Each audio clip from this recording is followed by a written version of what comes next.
What's going on, people? It is your boy Svenny-D bringing you the evil within. The only scary thing about this fucking game is the thought of myself sitting and playing it. Alright, I am gonna make this out to be much worse than it probably is. And it's not that the game is really as bad as I'm about to make it sound. But what I expected in 2014 on the PlayStation 4 from Bethesda was a lot more than what I received. The game itself was hyped beyond belief. It really was. Like, between E3 and just everything that I had heard in the past year leading up to the release of this game, like, it was being presented, at least in my perspective, it was being presented as this survival horror title. Alright, a survival horror game. I don't know if you guys feel the same way, but I feel like I get horror as in like a female prostitute, and horror as in like a scary movie. I feel like when I say them, it's hard to distinguish the difference, so I apologize. I don't mean to offend anyone. Anyways, back on track. The Evil Within sucks balls. No, but Alien Isolation, that is a survival horror game. Alright, that game is scary as shit. It forces you to make decisions in a whim. You know, it really just, I don't know, just the atmosphere and the environment, it sets the precedent at the very top for what a survival horror game should be. I think obviously it's going to be hard to get somebody that immersed into a game as we were with Alien Isolation. That's going to be the golden standard for survival horror games now. I think up until Silent Hill comes out, I don't think you will see any games come close to being a perfect fit for that genre. The Evil Within, it's a third-person game for one, which obviously, like, there's nothing wrong with third-person, but you don't get as immersed into the content. You don't feel like you are there actually in the game, where and when and how and why it's taking place. So the graphics, visually, I talked about this in a first impressions video. It looks like a game that should have been released for the PS3 and the Xbox 360 in 2012. Are they horrible? Absolutely not. Some parts of the game look decent at best. Alright, Killzone Shadowfall was the first game that I played for the PlayStation 4.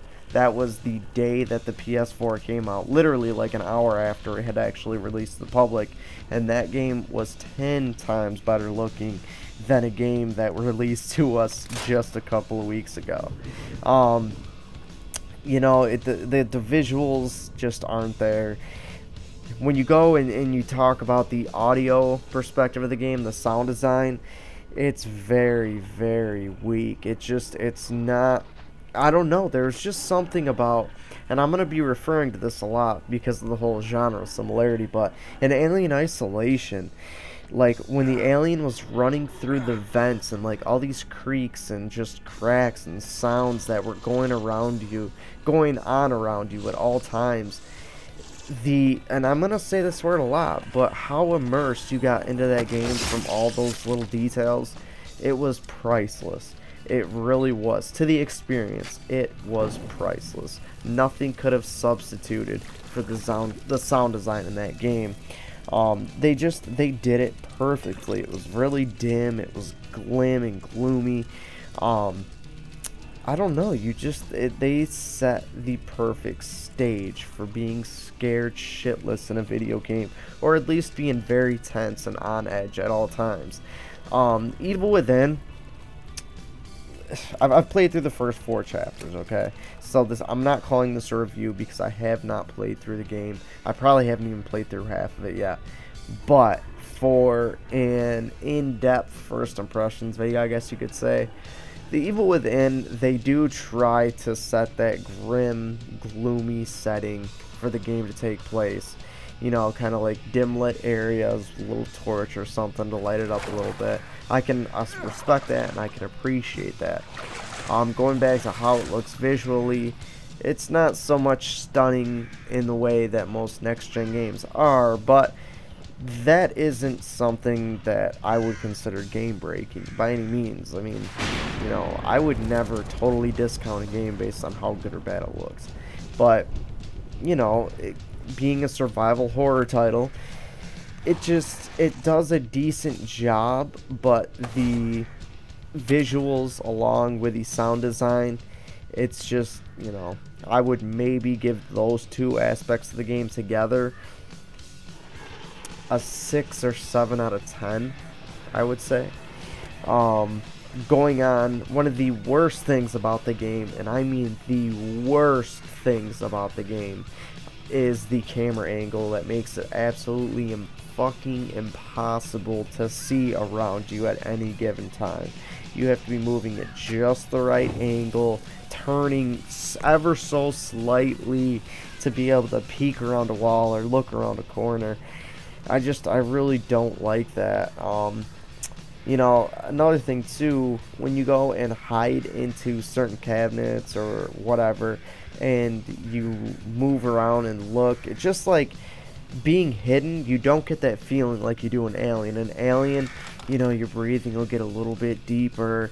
You'll see the person's chest moving up and down and your shoulders, and just your whole line of sight. You can see it moving from you breathing heavily. That is awesome. That is what I'm talking about with being immersed into a game.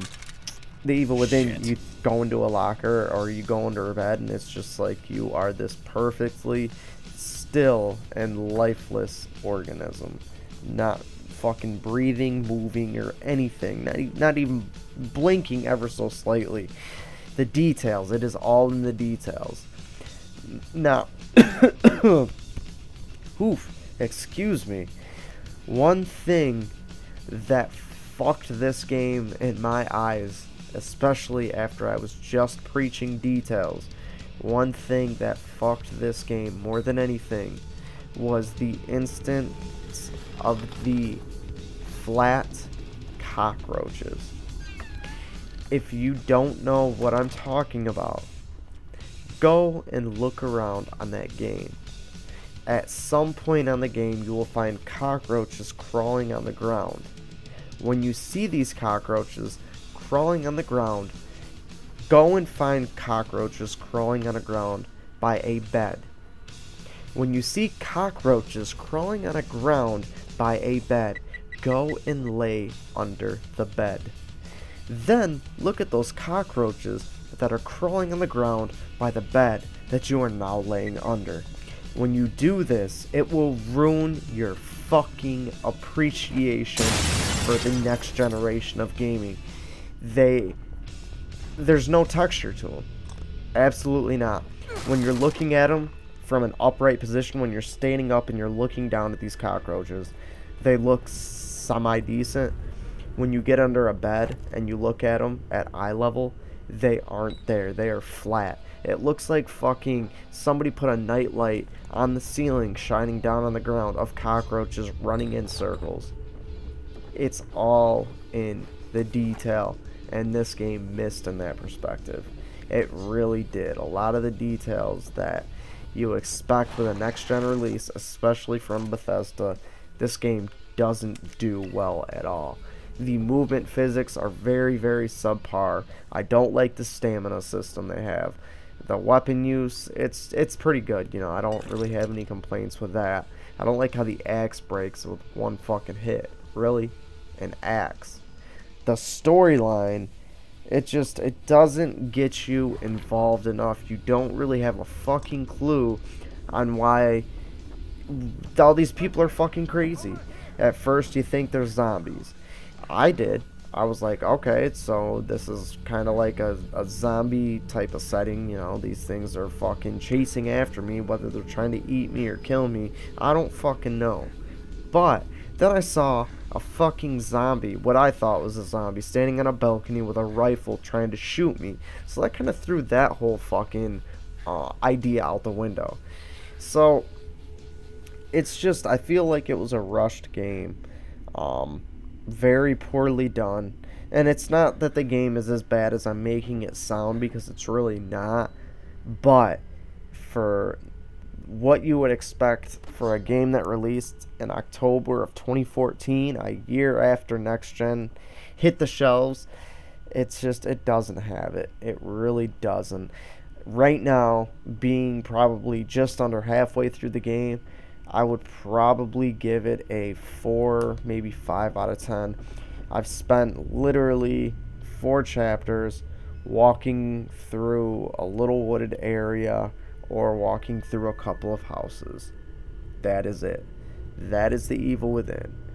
Everything like on Alien Isolation, where everything the alien does is not scripted, it's completely unpredictable. This game just doesn't maintain that precedent. Everything's predictable. If I'm trying to get from point A to point B, I can sit and I can watch the zombies, count their steps, and see the direction they're going in. Do that for 15 seconds. Whim right through it. Wham bam, thank you ma'am. On to the next one. Anyways, let me know what you guys think in the comments below. Let me know if you like it, if you think I'm a fucking retard and this is a great game. I really don't know. I really do want to know what you guys think, 'cause maybe Alien just was so appealing to myself that anything that followed directly after, maybe I just didn't give it enough of a chance. So it's a thought. I know that's not the case, and this game really does suck balls, but I'll at least give you guys a chance to argue against if that's really how you feel. But anyways, guys, until next time, it is your boy Svenny-D. I will catch y'all later. Peace.